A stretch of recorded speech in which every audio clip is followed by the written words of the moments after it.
नमस्कार दोस्तों, मैं फिरोज खान आप सभी का स्वागत करता हूं जन टीवी के खास कार्यक्रम युवा भारत में। दोस्तों, युवाओं के समक्ष सबसे बड़ा प्रश्न है शिक्षा का। कौन सी शिक्षा चुने जिससे उनका कैरियर संवरे और कैरियर से भविष्य। इन्हीं सब सवालों की चर्चा के लिए आज हमारे स्टूडियो में मौजूद हैं एसीपी डिप्टी डायरेक्टर को coordinator of RPT mister M R Purohit ji. आइए उनका स्वागत करते हैं और जानते हैं शिक्षा और उसके स्तर के बारे में। पुरोहित जी, बहुत बहुत स्वागत है आपका हमारे कार्यक्रम में। पुरोहित जी, आजकल युवाओं के समक्ष सबसे बड़ा प्रश्न है शिक्षा का। इतनी दिग्भ्रमिता क्यों है आजकल के युवाओं में? इसकी सबसे बड़ी वजह यह है कि आज है प्रतिस्पर्धा, कंपटीशन के मामलों में अगर हम लोगों ने सही ध्यान में रखते हुए कैरियर के लिए किसी विषय या प्रोफेशन को सही ढंग से नहीं चुना तो हो सकता है उसका हमें आने वाली टाइम में बहुत बड़ा खामियाजा भुगतना पड़े। ऐसी स्थिति में मैं स्पष्ट रूप से कहना चाहूँगा कि हर विद्यार्थी को पहले से ही अपने मन में ये स्पष्ट रूप से तय कर लेना चाहिए कि मुझे किस क्षेत्र में जाना है, किस एरिया को सेलेक्ट करना है, मेरा इंटरेस्ट किस किस तरफ है। यदि अगर मैं गवर्नमेंट की वैकेंसी के ऊपर ही केवल कंसंट्रेट हूँ तो हो सकता है कि मैं लिटरेचर या इस तरह के सब्जेक्ट ले लूँ, क्योंकि यह एक थोड़ा सा छोटा फील्ड होता है। तो ऐसी स्थिति में अगर विद्यार्थी मन से अगर प्रोफेशनल कैरियर को चुने तो हो सकता है गवर्नमेंट नहीं तो इंडस्ट्रीज या प्राइवेट सेक्टर में भी उसको बहुत सारी सुविधाएं मिल जाएगी, चांस मिल जाएंगे, जिससे कि वो अपने कैरियर के प्रति सुचारू रूप से सोच सके, अपने लाइफ को ढंग से संवार सके, अच्छी जॉब हासिल कर सके।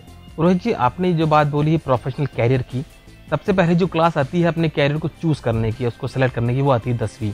आजकल के युवाओं में 10वीं के बाद डिप्लोमा में एडमिशन लेने की भी एक चलन चल पड़ा है। इसके बारे में आपकी क्या राय है?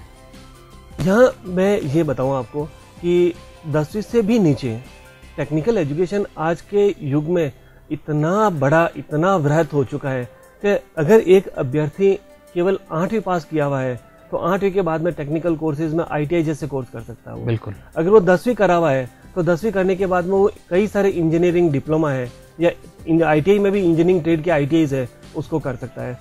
ITI कर लेने के बाद में वो डिप्लोमा के सेकेंड ईयर में सीधा एडमिशन ले सकता है और डिप्लोमा करने के बाद में इंजीनियरिंग के सेकेंड ईयर में सीधा एडमिशन ले सकता है और इसी तरह से इंजीनियरिंग करने के बाद में गेट का एग्जाम देके IIT में जा सकता है। एक बंदे ने जहां अपनी शुरुआत करी थी ITI से, वो IIT तक जा सकता है। इस टेक्निकल एजुकेशन में इतना जो चैनल है, इतना जो रेंज है, वो पहले कभी नहीं देखी गई थी।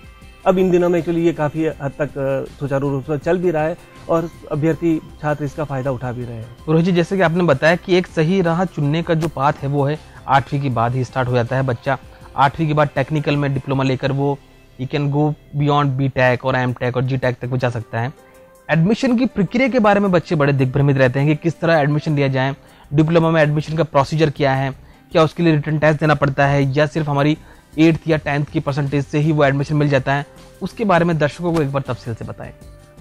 यहाँ डिप्लोमा में एडमिशन लेने के 2 चैनल अलग अलग हैं। पहला, अगर हम लोग फर्स्ट ईयर में एडमिशन लेना चाहें और दूसरा सेकेंड ईयर में एडमिशन लेना चाहें। अगर कोई छात्र 10th पास है तो वो डिप्लोमा के फर्स्ट ईयर में सीधा एडमिशन ले सकता है।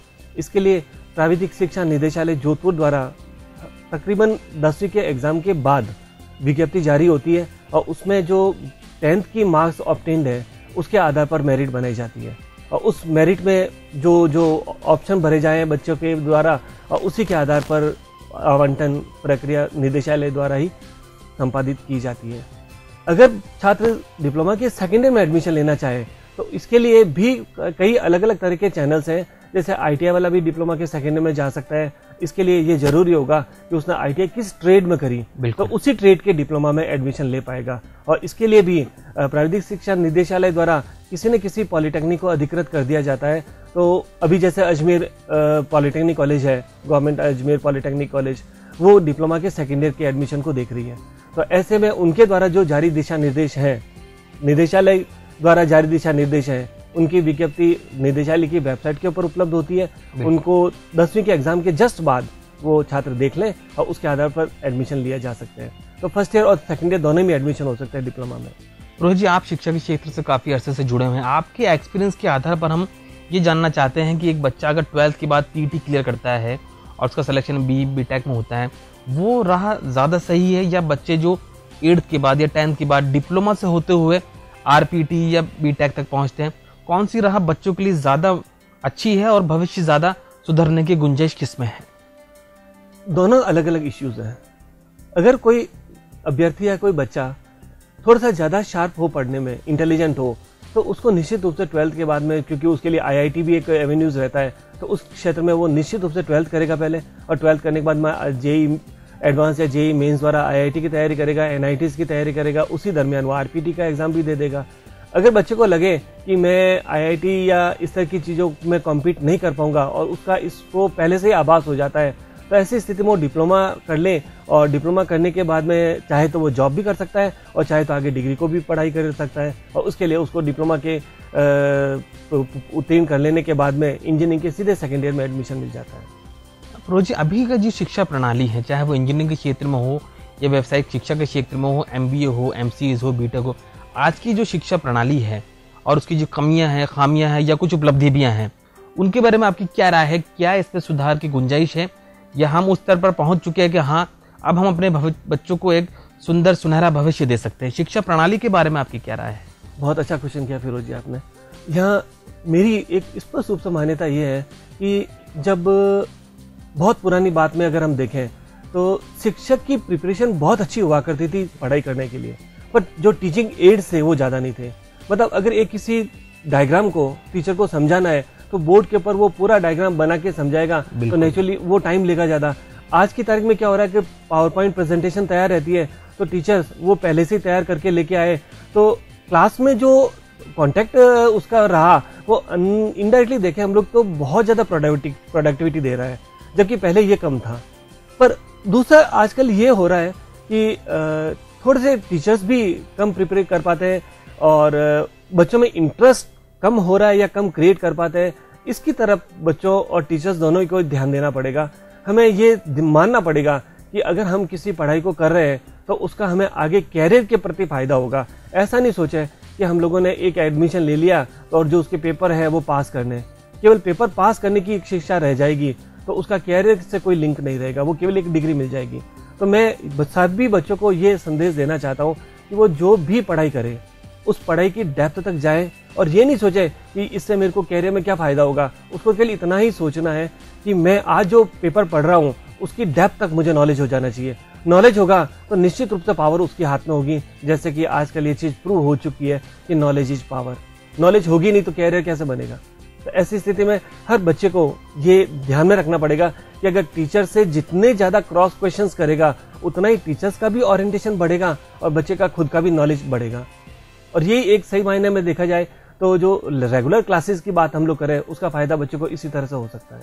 रोजी, आपने बहुत अच्छी बात बोली कि एक जो शिक्षक का और जो छात्र का संबंध है वो ऐसा हो कि छात्र को अपने शिक्षक पर संपूर्ण रूप से भरोसा हो कि वो हमें सही शिक्षा दे रहा है और छात्र भी अपनी तरफ से प्रिपरेशन करें और जो संबंध है वो अच्छा हो। लेकिन इन संबंधों में आजकल कहीं कुछ कमियां जरूर हैं, कुछ खामियां जरूर हैं। आजकल का छात्र सोचता है कि हम अपने लेवल पर ही शायद इतनी शिक्षा ग्रहण कर सकते हैं इंटरनेट से, और जो भी व्हाट्सएप है, फेसबुक है, जो भी इंफॉर्मेशन को मिल रही है वहाँ से वो पढ़ लेते हैं।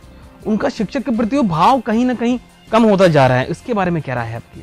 वो जो भाव कम हो रहा है उसी का फलस्वरूप हम लोग देख रहे हैं कि शिक्षा में डिटोरेशन हो रहा है। बिल्कुल, आज भी टीचर्स अपनी तरफ से पूरी मेहनत करने के लिए तत्पर है, किंतु जब वो बच्चों का इंटरेस्ट ही नहीं देख पाते तो उनका इंटरेस्ट ऑटोमेटिकली कम हो जाता है।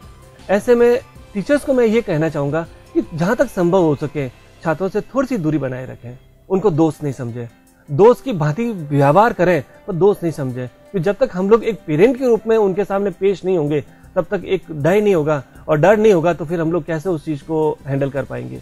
ये एक बड़ी समस्या यहाँ पर जो देखने को मिल रही है।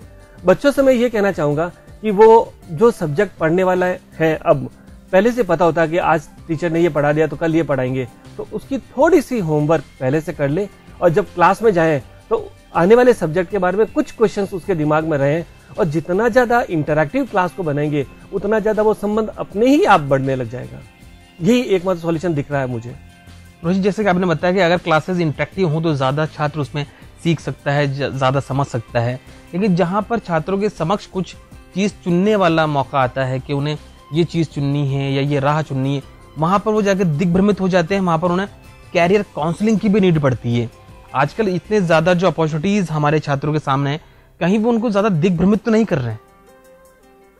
ये भी एक सही बात है कि आज की तारीख में हर बड़ा आदमी अपने आप को कैरियर काउंसलर समझता है। बिल्कुल। जबकि सही मायने में जो टीचर्स हैं या जो इंडस्ट्रियलिस्ट हैं, इनका एक फोरम तैयार होना चाहिए और पीरियडिकली वो हर इंस्टीट्यूशन में जाके इंटरेक्ट करे कि इस तरह की इंडस्ट्रियलिस्ट ये बता पाएंगे कि हमें इस तरह की नॉलेज की आवश्यकता है और टीचर्स ये बता पाएंगे कि वो नॉलेज कैसे दिया जा सकता है। इस वजह से बच्चों को शायद फायदा भी मिले।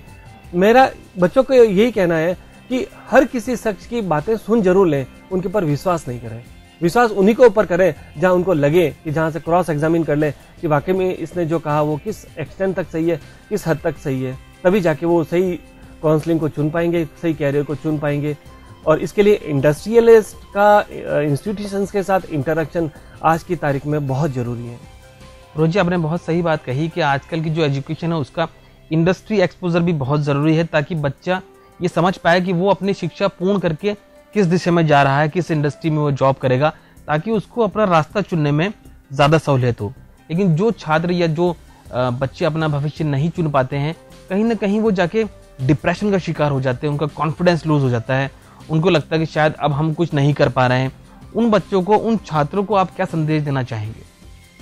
फिरोज जी, हर बच्चा कैपेबल होता है, ये मेरा अपने मन से मानना है। मैं नहीं मानता कि कोई बच्चा कमजोर होता है या कोई बच्चा इंटेलिजेंट होता है या कोई बच्चा एवरेज होता है।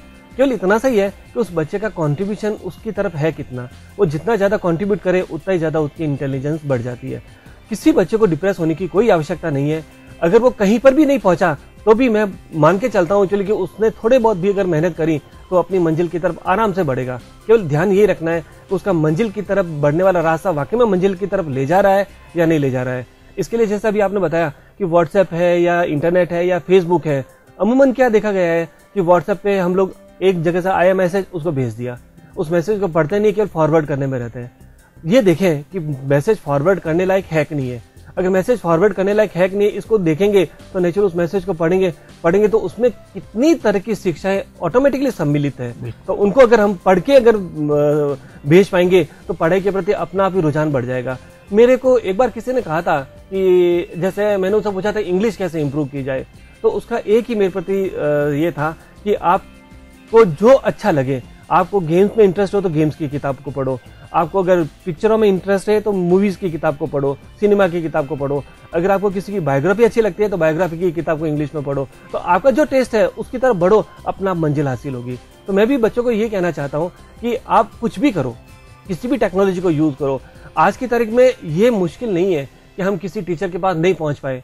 टेक्नोलॉजी इतनी ज्यादा है कि यूट्यूब के ऊपर कई सारे IITs के, कई सारे फिलोसोफर्स के जो लेक्चर्स हैं वो अवेलेबल है। वो और कहीं नहीं देखना चाहते तो अपने नेट के ऊपर, उन यूट्यूब के ऊपर इन चीजों को सर्च करके देख लें। निश्चित रूप से ये मन में कॉन्फिडेंस लेके करें कि मैं क्यों नहीं कर सकता, जब सब लोग कर सकते तो मैं भी कर सकता हूँ। केवल एक ही ध्यान में रखें, मैं क्यों नहीं। निश्चित रूप से उनको फायदा मिलेगा और किसी को डिप्रेस होने की जरूरत नहीं है। बिल्कुल। दर्शकों, MR पुरोहित जी ने बिल्कुल सही कहा कि टेक्नोलॉजी और एजुकेशन को मिलाकर अगर छात्र आगे बढ़ेंगे तो ज़रूर अपनी मंजिल पाएंगे। कुछ इसी तरह के सवाल जो और हमारे मन में है, मस्तिष्क में है, छात्रों के दिमाग में है, उनका सवाल का जवाब हम जानेंगे